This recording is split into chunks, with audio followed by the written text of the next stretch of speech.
오늘의 정치권 이슈를 권혁기 전 청와대 춘추관장, 이상일 전 새누리당 의원과 짚어보겠습니다. 안녕하세요. 안녕하세요. 본격적인 대담에 앞서서 박가영 앵커가 준비한 숫자로 읽는 1번지를 통해 오늘의 주제 숫자를 만나보시죠. 네, 숫자로 읽는 1번지 오늘의 숫자는 30입니다. 우리나라와 동남아시아 국가연합 아세안이 대화를 시작한 지 올해로 30주년을 맞았습니다. 특별한 해인 만큼 부산에 모인 각국 정상들의 이번 만남 의미가 더욱 큰데요. 이틀째를 맞은 한 아세안 특별 정상회의, 우리나라와 아세안의 30년간의 친밀함을 과시라도 하듯 이렇게 기념사진을 찍는 자리에서도 시종일관 화기애애했습니다. 우리나라와 아세안은 장기간 교류를 통해 외교적으로나 경제적으로나 서로에게 매우 중요한 파트너로 함께 성장해 왔는데요. 교역은 20배, 인적 교류는 40배, 그리고 투자는 무려 70배 이상 크게 늘었다는 정부 통계치가 동반 성장을 증명해 줍니다. 이번 정상회의를 위해 유치부터 개최까지 많은 공을 들여왔던 문재인 대통령. 오늘은 아세안 정상들과 함께 공동 비전 성명을 채택했습니다. 한 아세안의 관계수립 30년을 평가하고 신남방 정책의 목표를 강조하며 협력 방향을 제시하는 내용들이 담겨 있는데요. 대한민국과 아세안, 지난 30년의 돈독한 우정을 바탕으로 새로운 관계 발전을 약속하면서 손을 맞잡았습니다. 이번 만남을 계기로 앞으로 아세안 외교 지형에 어떤 변화가 생길지 관심이 모아집니다. 지금까지 숫자로 읽는 1번지였습니다.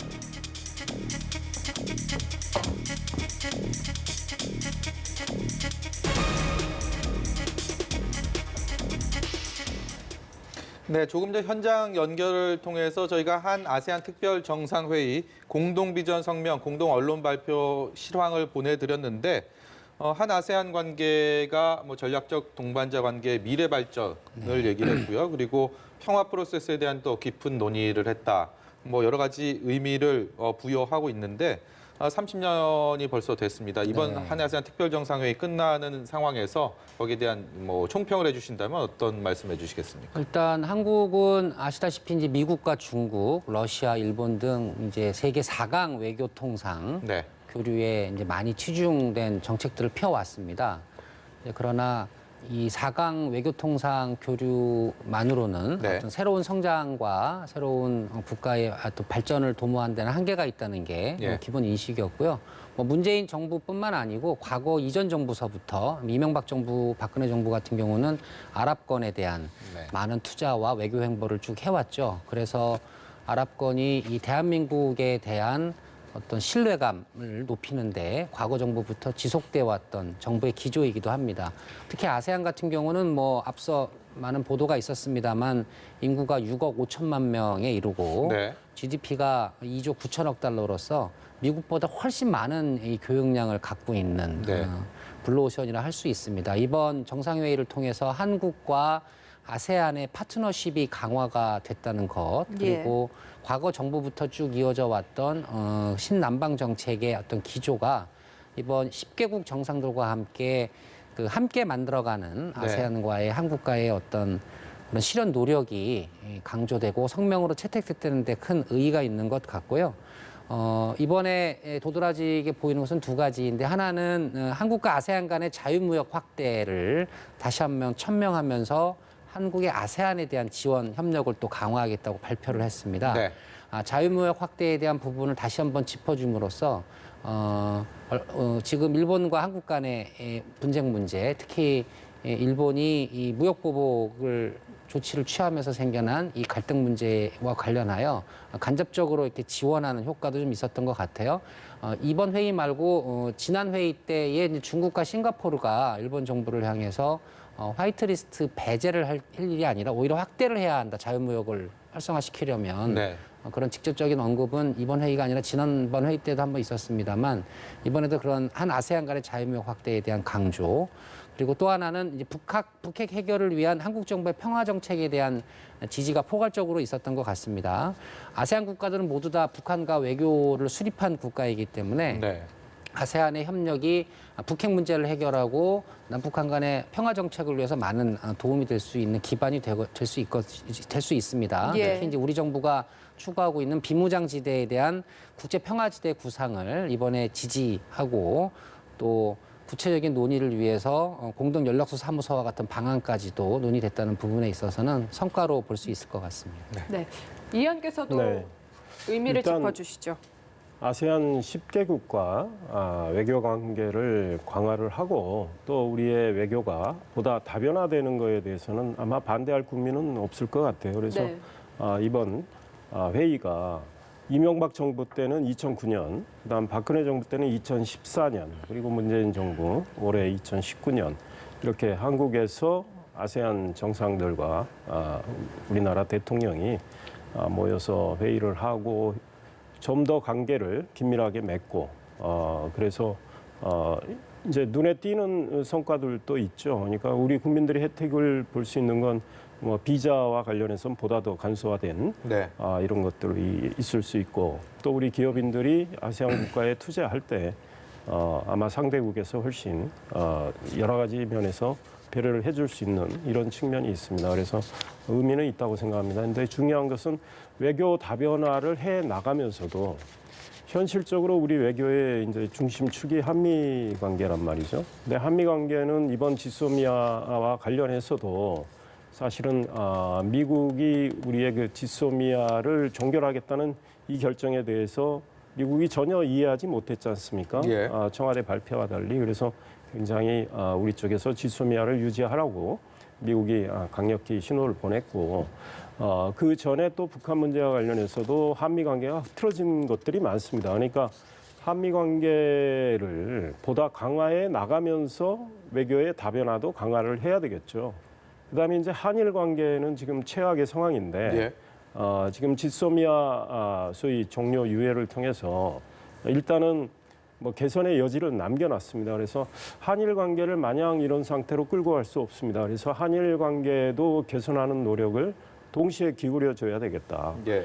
그다음 이제 북한 문제와 관련해서도 우리는 정말 너무 저자세로 지금 가고 있는데 우리가 뭐 현 정부가 나름 인내심과 저자세를 통해서 북한을 우리가 원하는 지점으로 이렇게 유인하려고 하는데 북한은 전혀 따라오질 않고 있는 상황이란 말이죠. 네. 그렇다면 북한을 어떻게 할 건지 이거에 대해서도 정책 전반에 대해서 점검을 하고 정책에 변화 줄 수 있는 건 줘야 되겠다. 그러니까 한 아세안 관계가 강화되는 건 뭐 굉장히 좋은 일입니다. 그러나 그게 전부가 아니다라는 거죠. 그런 면에서 우리 외교의 역량, 그동안 많이 국민들이 걱정을 하고 있습니다. 그리고 우리 외교부 장관이나 외교를 맡은 분들, 또 청와대 국가안보실 관계자들, 정말 제대로 외교를 하고 있느냐, 우리 안보를 위해서 제대로 역할을 하고 있느냐, 이런 의문들이 많기 때문에 대통령은 이제 그분들에 대한 엄정한 평가를 해서 변화를 줄 수 있으면 주는 게 좋겠다, 이런 생각입니다. 네. 자유한국당 황교안 대표의 단식 얘기를 좀 해보려고 합니다. 오늘로 이제 단식을 시작한 지 일주일째를 맞았는데요. 당장은 단식을 중단할 기미가 보이지 않는 상황입니다. 이런 상황에서 이제 내일 국회에는 선거법 개정안이 상정이 가능한 상태를 의미하는 부의되는 국회에서 큰 어떤 분기점을 맞게 되는데 민주당은 협상장에 한국당을 나와라라고 얘기를 하고 있고 거기에 대해서 한국당은 최종 책임이 문재인 대통령에게 있다고 하면서 공세를 가하고 있습니다. 여야의 상반된 목소리를 듣고 오시죠. 우리 국민은 여론을 통해서 황교안 대표의 단식에 공감하지 않는다 67.3% 그리고 공감한다 28.1%의 여론을 보여주고 있습니다. 국민의 뜻대로 지금은 단식할 때가 아니라 협상에 나설 시간이라는 점을 말씀드립니다. 문재인 대통령 여당에게 내린 공수처 그리고 연동형 비례대표제 강행 통과의 명령을 이제 거두십시오. 이 문제 패스트트랙 폭거를 막을 마지막 책임은 문재인 대통령에게 있습니다. 우리가 청와대 앞에서 단식 투쟁을 하고 있는 이유가 바로 그것입니다. 네, 여야 3당 교섭단체 원내대표가 회동을 갖고 패스트트랙에 오른 선거제와 검찰개혁 법안에 대해 논의를 했는데요. 현장으로 말씀드리지 가보시겠습니다. 않을 테니까 그 기존에 무슨 어떤 데이터 3법이나 국회법 뭐 포함한 다양한 법안들에 대해서 논의를 했습니다. 그리고 특히 어린이 안전 관련해서 지금 쟁점이 되고 있는 그 법안들도 행정안전위원회 소관 법안이기 때문에 최대한 처리할 수 있도록 이렇게 노력하기로 논의를 했습니다. 예. 28일에 소위를 열기로 한 운영이 아니 행안이 뭐 행안위 개별 날짜하고 뭐 그런 것까지는 제가 모르겠으나 각 당의 이제 간사들과 긴밀히 의논해서 회의 일정을 잡고 29일 날 본회의라는 것은 어쨌든 정해진 거니까 그때 처리될 수 있도록 노력하는 과정으로 가기로 했습니다. 내일 본회의 부의대를 선거법 관련해서는 아시다시피 뭐 부의라는 것이 상정을 의미하는 것은 아니니까 그 부분은 계속 우리가 좀 더 논의를 하기로 했는데 지금 뭐 한국당의 황교안 당대표께서 지금 뭐 단식 중에 계셔서 하루 이틀 상황을 좀 지켜보고 계속 그 부분도 원내대표 간에 논의를 계속 이어가기로 그렇게 했습니다. 예. 고맙습니다. 예산 얘기는 좀 안 하셨어요? 예산 어떤 점? 지금 소위도 막혀있고 이제 걱정 시간 얼마 안 남았는데 논의 진전이 되고 있는데 원내대표 테이블에도 좀 논의할 시점 아닌가 예년 같은데. 뭐 아주 깊이 있게 논의한 건 아니나 어쨌든 그 부분도 잠깐 언급은 했는데 여전히 예결위 상황을 좀 지켜보고 최종적인 단계는 추후 다시 결정하기로 그렇게 했습니다. 예. 고맙습니다. 네. 지금 바른미래당 오신환 원내대표가 여야 3당 회동을 마치고 나오는 장면 함께 보셨습니다. 일단 29일에 본회의를 개최하겠다라는 점에 대해서는 합의가 이루어졌다고 밝혔고요. 이 본회의에서 데이터 3법을 포함한 여러 법안을 처리하도록 노력을 하겠다라는 내용 밝혔습니다. 첨예하게 지금 맞서고 있는 법안, 그 부분에 대해서는 좀 말을 아끼고 거기에 대해서 어떤 접점을 이루지는 못한 것 같아요. 지금 오늘 계속해서 어쨌든 간에 회동을 갖고 대화를 나누고는 있는데 글쎄요, 갈 길이 아직 멀어 보이죠? 예. 그렇습니다. 네.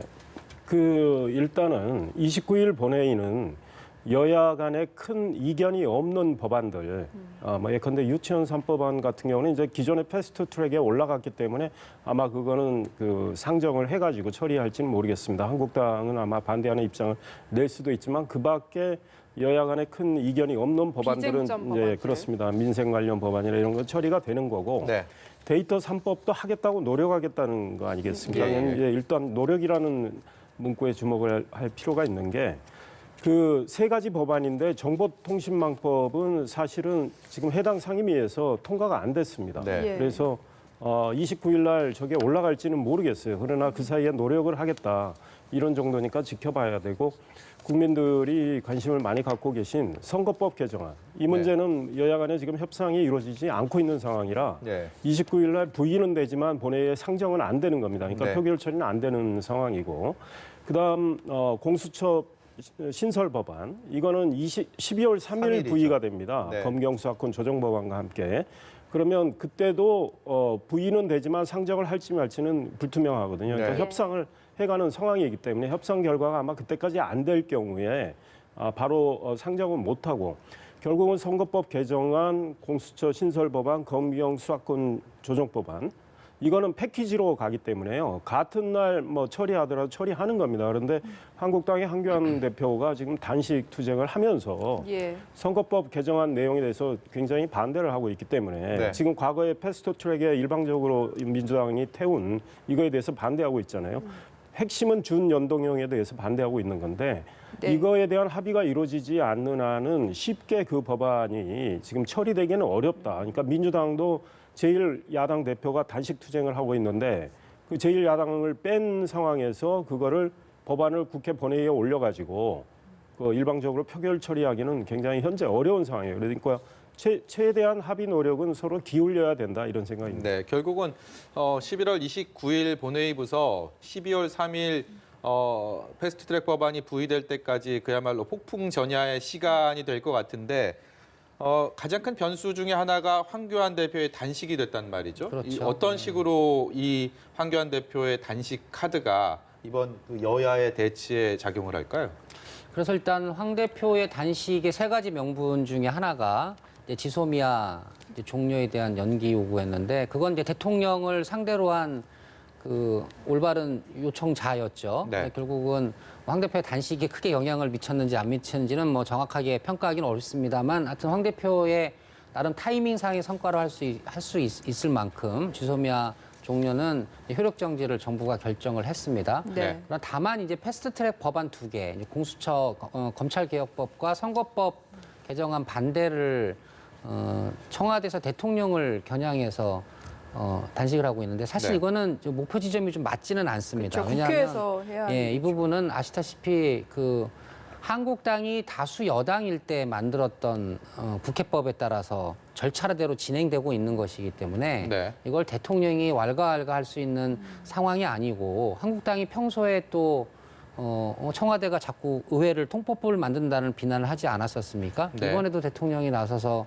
패스트트랙 반대 한다, 하지 마라 이렇게 지시해서 이게 무산되는 상황이 온다는 것 자체가 또 다른 의회주의의 파괴로 비춰질 수 있기 때문에 예. 대통령이 수용하고 진행할 수 없는 요구를 지금 황교안 대표가 하고 있는 모양새입니다. 네. 네. 결국은 정치권에서 의회에서 풀어야 할 문제인데 뭐 민주당도 오늘 이해찬 대표가 어제 오늘 이해찬 대표와 이낙연 총리 등이 이제 황 대표를 예방을 하고 네. 건강 악화를 많이 우려하면서 당대표 대 당대표로서 협상을 하자 이런 제안도 하고 오늘 보도에 따르면 민주당 비공개 회의에서 반드시 한국당과 협의하고 합의한 이후에 선거법은 처리해야 한다라는 원칙적인 입장을 다시 한번 언급했다 이런 보도도 있습니다. 예. 한국당도 이제는 협상에 나서야 할 때가 아니냐. 네. 우리가 너무 원천적으로 반대만 하고 가로막아서는 패스트트랙 법안 처리를 완벽하게 저지하기도 어려운 상황이니 네. 협상력으로 풀 때다라는 목소리가 이제 나오고 있죠. 예컨대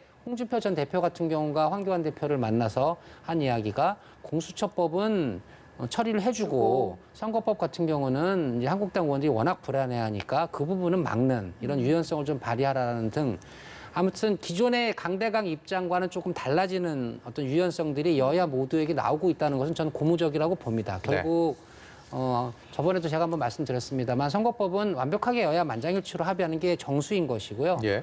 검찰개혁 법안조차도 한국당이 어떤 수정안을 내서 한국당이 원하는 바를 정치력을 발휘해서 이끌어가는 그런 정치력으로 이 문제를 풀어야지 몸을 해치면서까지 계속 단식만 고집한다고 풀 수는 없는 일이다 이렇게 보여집니다. 이 네. 황교안 대표의 단식이 한국당의 이제 협상력을 강화하는 측면이 있는데 왜 청와대 앞에서 하고 나경원 원내대표는 왜 대통령이 결심을 하라는 이야기를 하냐면요. 사실 청와대와 여당은 지금 뭐 일심동체 아니겠습니까? 그런데 대통령이 어떤 말씀하셨습니까? 얼마 전에 국민과의 대화에서 공수처 신설의 당위성을 이야기했죠. 이거는 그런데 정부 여당을 더 많이 겨냥한 거다. 네. 이런 이야기 했는데 한국당은 그 공수처가 신설되면 정말 그럴 건가 의심을 하고 있는 거죠. 왜냐하면 공수처장 임명도 대통령이 영향력이 굉장히 발휘할 수 있게 하는 구조로 법안이 제출돼 있고 네.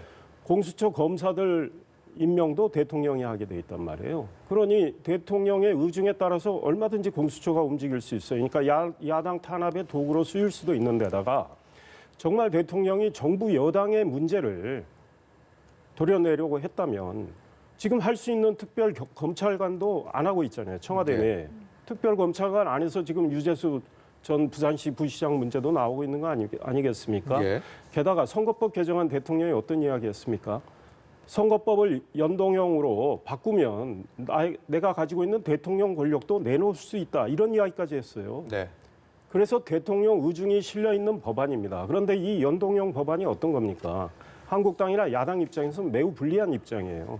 왜냐? 정의당이나 이 미니 정당들한테 의석을 더 가게 하는 이 법이기 때문에 의석을 한국당 입장에서는 뺏기게 돼 있고 민주당 입장에서는 소위 2중대, 3중대를 만들어서 합쳐서 국회 과반을 넘겨서 얼마든지 법안을 마음대로 처리할 수 있는 구조가 될 수 있는 우려가 큰 법안인데 네. 이거를 한국당이 그대로 놔두겠습니까? 그러니까 반대하고 있는 건데 그래서 대통령의 결심을 촉구를 하는 거고 대통령의 의중이 작동이 된다면 여당도 협상을 제대로 하겠죠. 제가 보기에 한국당이 합의할 수 있는 어떤 선이라는 건 지역구를 뭐 조금 줄이고 비례를 좀 늘리는 건 저는 한국당이 가능하다고 봅니다. 그런데 준연동형은 안 된다는 게 한국당 입장이에요. 그렇다면 비례대표 선출 방식은 현행대로 간다면 한국당은 비례대표를 없애자는 입장 아닙니까? 네. 네. 아마 합의 가능성이 있어요. 그러니까 지역구 250, 비례 50으로 하되 준연동형을 없애고 지금 민주당은 그 정도 해도 연동형을 100%로 올리겠다는 입장이에요. 그렇다면 네. 한국당이 절대 받을 수가 없어요. 그러면 비례 선출 방식을 현행대로 한다면 합의가 이루어질 겁니다. 아마 그런 식으로 만약에 민주당이 합의할 의사가 있다면 그런 제안도 해볼 필요가 있다. 그리고 민주당은 말이죠. 이제 와서 패스트트랙에 지난 4월에 올린 거. 지역구는 225석, 비례는 75석. 그러니까 지역을 28개를 줄이는 네. 이 안이 지금 그대로 표결에 붙이면 부결될 것 같으니까 이제 와서 수정하자는 입장인데 이게 자기 모순입니다. 그때 그 난리를 부리고 제1야당을 배제한 채 패스트트랙에 올렸다면 그 안을 그대로 본회의에 올려서 표결 처리해야죠. 네. 부결되면은 현행대로 가는 겁니다. 그러면 그게 정정당당한 거지 이제 와서 그걸 수정하겠다. 그렇다면 네. 만약에 진정이 네. 수정을 하고 한국당과 합의를 해서 원만하게 선거법을 개정하고 싶다면 한국당이 주장하는 준연동형 이거는 없애는 쪽으로 가야 그래야 그런 양보를 해야 선거법이 합의가 될 것 같고 네, 여야 모두 협상의 유연성을 그렇습니다. 발휘하자는 신설과 관련해서도 말씀이시죠? 예. 한국당이 우려하는 거를 그걸 삭제하거나 뭐 다른 소위 말해서 보완 장치를 넣거나 예. 이렇게 해야 되겠죠. 네, 저희가 지금 많은 저희 두 분께 여쭤볼 것들을 많이 준비했는데 오늘 예기치 못한 뉴스 속보들을 실황을 전해드리느라고 다 여쭤보지 못한 점 양해를 부탁드리면서 오늘 말씀은 여기까지 듣도록 하겠습니다. 지금까지 권혁기 전 청와대 춘추관장, 이상일 전 새누리당 의원이었습니다. 고맙습니다. 네, 말씀 감사합니다. 감사합니다.